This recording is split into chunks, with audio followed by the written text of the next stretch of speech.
Liz Sews and day 2 of the Ululu Cindy bodysuit tutorial. I hope you guys have gotten your pattern prepped now and all of your fabric pieces cut out. Today we are going to be constructing all of the main body portions as well as the cup. So let's get started. So before we start sewing, I just need to get my machine set up. I've got polyester thread in here. I always recommend polyester thread when sewing lingerie because it works much better in seams that are under tension. I have a sewing machine that can do either straight stitches or zigzag. That's all we really need to do for this. I have my walking foot attached. This helps with anything that's sort of stretchy or slinky or fine, like lingerie fabrics, to make sure everything's moving at the same rate, both above and below. And then on the needles, I have in here a Microtex needle. It's one of the best needles I find with my machine. It tends to work with a wide variety of fabrics, and I hardly ever have issues with it.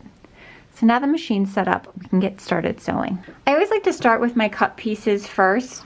I just, out of habit, I don't think there's any reason to start with the cups first, but that's what I always like to do. So I get one cup up on my table at a time. That way I am less likely to make some mistakes and sew the wrong things together.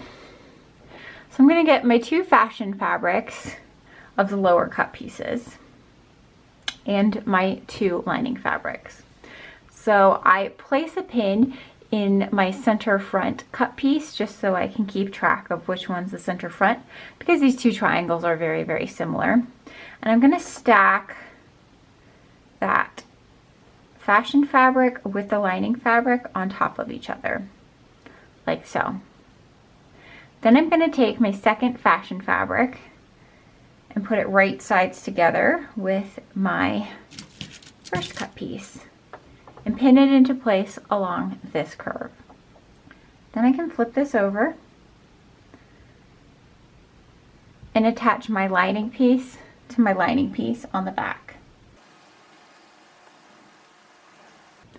So you should have 4 pieces of fabric here, and it should go lining, lining, fashion, fashion. So now I'm just going to take this over to my machine and sew this seam with a straight stitch. So here's what it looks like once you've sewn that seam. Then we can just open up the lining in the back and the fashion fabric in the front, and you can see that we've now fully enclosed all of our seams, which is my favorite way to do it. So all I want to do left with this bottom cup is to do a line of top stitching fairly close to my seam allowance, just to make sure everything's lying flat and stays in place. And here's what it looks like once we've done that line of top stitching on there.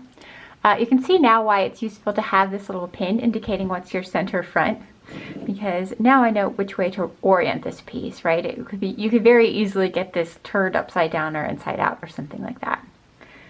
So now I'm going to attach the upper cut piece, and we should have little notch marks in this piece, and that notch mark is going to line up with that seam, that crossover seam.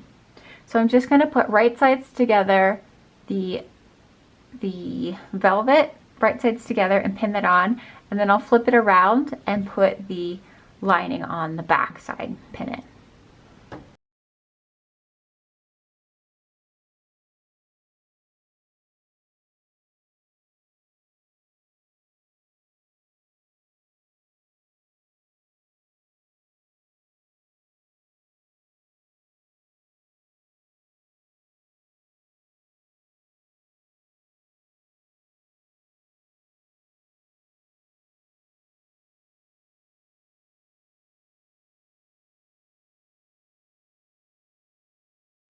Okay, all pinned into place. I have to say I am struggling a lot with this crushed velvet, so it definitely wouldn't be a fabric I would choose to use if you were just starting out. The pieces are being very finicky about me being able to get these pieces aligned properly. But I've got this all pinned into place. Now I'm just going to take this over to the machine and sew with a straight stitch along that arc.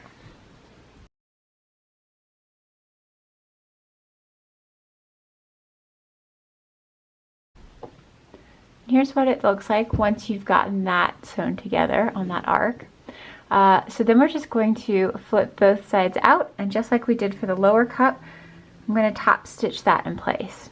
So you can see once I flip this out, my whole interior is completely encased. I don't have any seam allowances showing, and it looks fairly good from the top as well. So I'm showing this, of course, right now in a non-stretch sheer cup lining.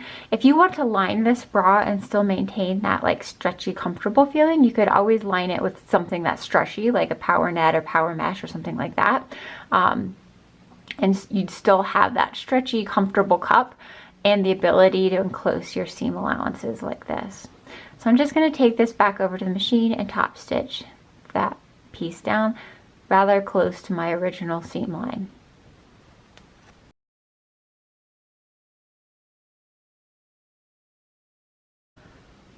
And here we have what the finished cup looks like. So I'm going to go ahead and repeat that for the other cup, and then I'm going to set these aside. So now I have my 2 cup pieces finished. I can set these aside and start working on constructing the main body of the bodysuit. So I'm going to start with the front of my bodysuit first. So I'm going to construct the front and set my cups into it, and then I'm going to construct the back, and then I'm going to sew the 2 together. So for the front we need 2 pieces. We need the center front piece, which we've cut on the fold like this. So that should be the top of it where the cups are going to set in, and then of course the bottom is the underwear portion. So, and then I'm also going to need my side front pieces. They're easy to see because again they have the second half of that bridge where the cups are going to go in. So all I need to do is to put these pieces together like so. So I'm going to put the right sides together. I'm going to match it at the bottom of that bridge scoop or cradle. Match it at the bottom of the cup right here, and then just pin along the side here all the way to the bottom. Okay, so now I have both sides of the side panels attached to that center front panel with pins. So I'm going to go ahead and sew this with a zigzag stitch at 1/2 of an inch down both of these pinned sides. And here's what it looks like all sewn up. I have gone ahead and just for a cleaner finish, serged off the seam allowance as well. If you don't have a serger, that's not necessary. It's not like important that you have one. I just think it'll give it a little bit nicer look on the inside. Alternatively, if you don't have a serger, you could always line this and then do the stitch and flip method just like I've shown you with the cups. And that way all of the seam allowances are encased inside. And that's actually what I've done when I made my swimsuit out of this pattern. So you can open that out and see what it looks like. I really like the style lines of this. So here's the front of the bra, or front of the bodysuit, and you can see you have this nice curved center front panel. This would look great if you color blocked it. So if I had just done purple in center and maybe black on the outside, that would be a really slimming option as well. But I just thought it would be nice to do a full purple bodysuit. So now that we have the front put together, we can go ahead and bring our cup pieces back and set them in. So you just want to make sure you have the correct cup and the correct side. And the way you can tell is that these strap extensions should be on the outer edge of the bra. So I'm just going to go ahead and pin it into this curve here. I'm going to start at my center front and then pin outwards. I always do that in my bras because I can always sort of just, you know, cut off any excess or underage that I have on the sides here, but I want to make sure that the center front looks perfect. So I'm just going to pin that into place. Okay, so here you can see I've got this cup pinned in. Obviously, my big tip for this is just to use as many pins as you want. You know, I know that we're always trying to like cut corners and go as fast as possible, but really when you have 2 different opposing curves like this, especially if you're working in sort of like stretchy, difficult fabric, the more pins the better. It takes far less time to put extra pins in than it does to unpick a section and re-sew it. So that's what it looks like when it's pinned in. And then I'm just going to sew this with a straight stitch as well. I've already done that over here with this cup. You can see what it looks like once it is placed into the bra. So this is what it looks like from the outside. And then from the inside we have that straight stitch that I did all the way around the cup. So I'm going to go ahead and sew this into place.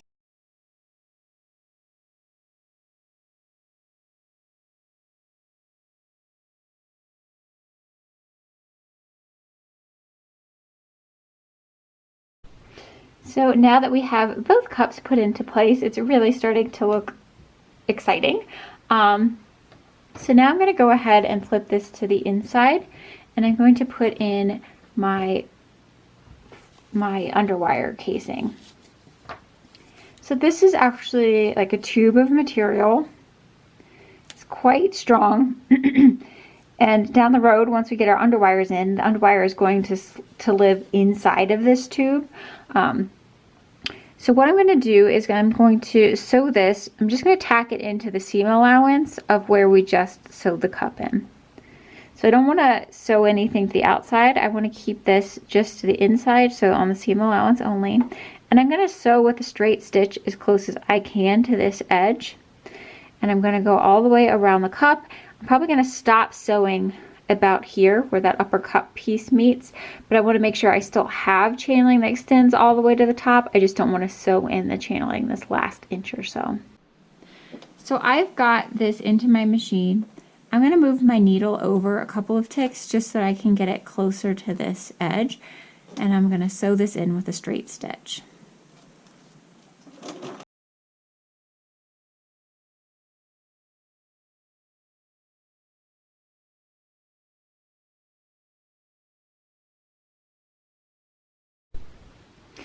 Okay, so here we have, you can see that I've sewed in all of that underwire channeling into the seam allowance, and then I've left that tail end unattached. So I can clip these threads, but then I made sure that I had enough channeling to extend all the way to the top of the bra, even though it wasn't attached there. And then in the center front here, you can see I've just capped off the edges of those two so that the wire won't poke out. So the last step I'm going to do on this front of the bra before we start doing the back pieces is just finishing off this neckline here. And for that, we're going to use fold over elastic. So here's the fold over elastic. It tends to have like a sort of shiny side and then a side that is more matte, and then you can tell that it has the center of it. You can see where it's meant to fold over like this. So I like to put my fold over elastic on in 2 passes. I'll baste it in with a long straight stitch, and then I'm going to go in and zigzag over top of it, and then I'll pull out my basting stitches. I know some people try to do it all in one pass, so they try to like fold it over the edge and sew it all at the same time. I just haven't had very much luck with that. I find if I take the little extra time to baste it in, it always turns out much better for me. So I don't use pins for this. I'm going to put it in by hand, but basically I want the right side of my garment facing up, and then because I prefer to have the matte side is what finishes my edge, I'm going to have the shiny side facing up as I start. So I'm going to overlay my fabric on top of my fold over elastic, and I'm going to butt the edge of my fabric up with that center fold line in my elastic, and then sew it in with a basting stitch. I am going to want to put just a little bit of tension on this, so not like a ton of tension, right, but just like maybe 1/2 inch, and it's going to help it gently move along those curves.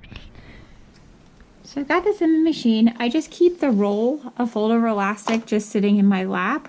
I don't worry about cutting it ahead of time. And so all I want to do, like I said, is line this edge of my fabric up with that center fold line of my elastic. And I'm going to want to have my fabric in one hand and my fold elastic in the other, and I'm just going to put a very slight amount of tension on it and baste it in.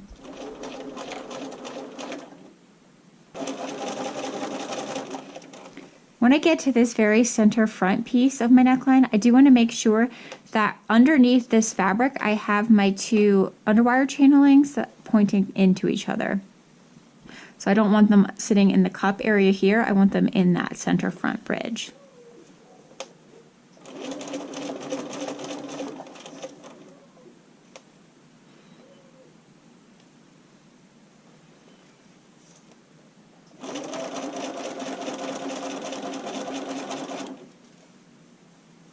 So now I have this basted in, I can go ahead and switch over to a zigzag stitch. And I like to make my stitch about 2 millimeters wide and 1.5 long when I'm doing fold over elastic. And I just want to fold this over with my fingers and sew along with the zigzag.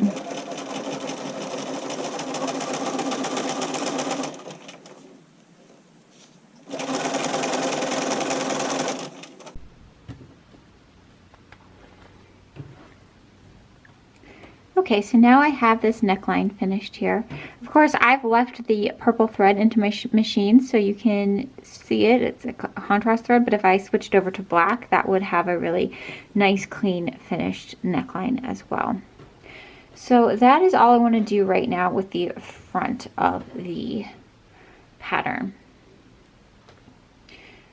So we're going to switch over to the back pieces, which will be really, really fast and easy to put together. So I'm just going to set this aside.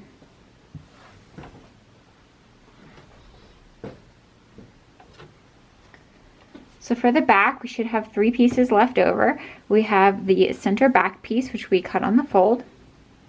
So that is the top where the bra is, and then this is what the bottom should look like, that where the underwear portion is. And then just like we did for the front, we should have 2 side panel pieces. And those are going to be pinned along the side of this and then sewn on with a zigzag stitch at 1/2 inch. So now I have those 2 pieces pinned on. I can go ahead and sew them, like I said, just with a zigzag stitch at 1/2 inch down both sides. Then I'm going to serge it to just finish them off. So here we have it all sewn up and serged, and then of course once we open it out, we have our back panel completed. You can see this one was a lot easier to do than the front panel. We won't have any hook and eyes in this, so that's a little bit of a change from a typical bra, but so that is the back panel. So then all we need to do is just put the front and the back together, right sides, and sew it up along these side seams. So just like we've done with all of these other long seams, we're going to do 1/2 inch with a straight stitch on either side. So here we have the side seams all done up.